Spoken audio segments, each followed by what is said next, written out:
महादेव ब्रह्मांड में विहार कर रहे हैं। इतने में उनको ब्रह्मांड में एक द्वार दिखाई देता है।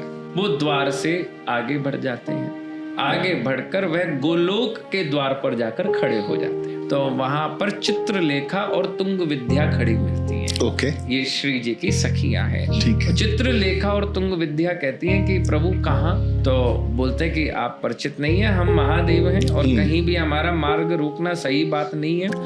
तो वो दोनों कहती हैं कि देखो महादेव तो ये हैं, इसमें तो कोई संदेह नहीं है, और प्रथम रसिक की भी उपाधि में ये है, अंदर से ये गोपी है, लेकिन बाह्य रूप जो है, अभी बाहर का जो आवरण है वो तो महाराज जटाएं लटक रही है, बांसुरी यूं खड़ा महाराज तना हुआ गोलोक के द्वार पे।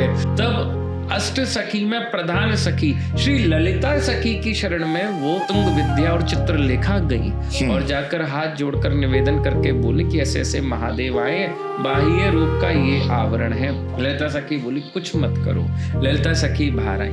बाहर आके महादेव आप रास में आए हो?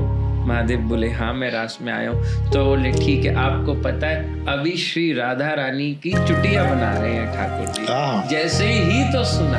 जैसे ही सुना महादेव के नेत्र बंद हो गए। और आपको पता है श्री ठाकुर जी भी चुटिया बनाएंगे, चुटिया के बाद में दिव्य चुनरी लाएंगे, वो धारण कराएंगे, कड़ूला पहनाएंगे, हथबंद पहनाएंगे, बाजूबंद पहनाएंगे। पूरे श्रृंगार का वर्णन करे, पूरे श्रृंगार का ललिता सखी ने कि आज तो श्री जी को ऐसे ठाकुर जी सजाएंगे, आज ऐसा रूप देंगे।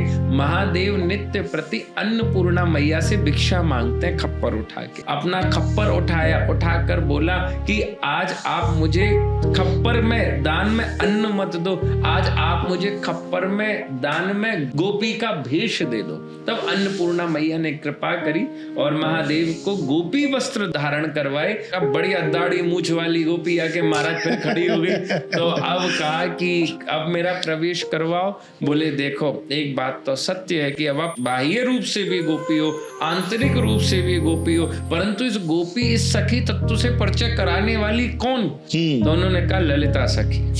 तो बोले जब तक ललिता सखी को आप गुरु धारण नहीं करते तब तक रास में प्रविष्टि संभव नहीं है। तो बड़ी सुंदर बात है, भक्त कवि लिख रहे हैं, महारास पधारे देखे शिव गोपिका को ले कहा शिक्षा प्रवेश द्वार कीजिए।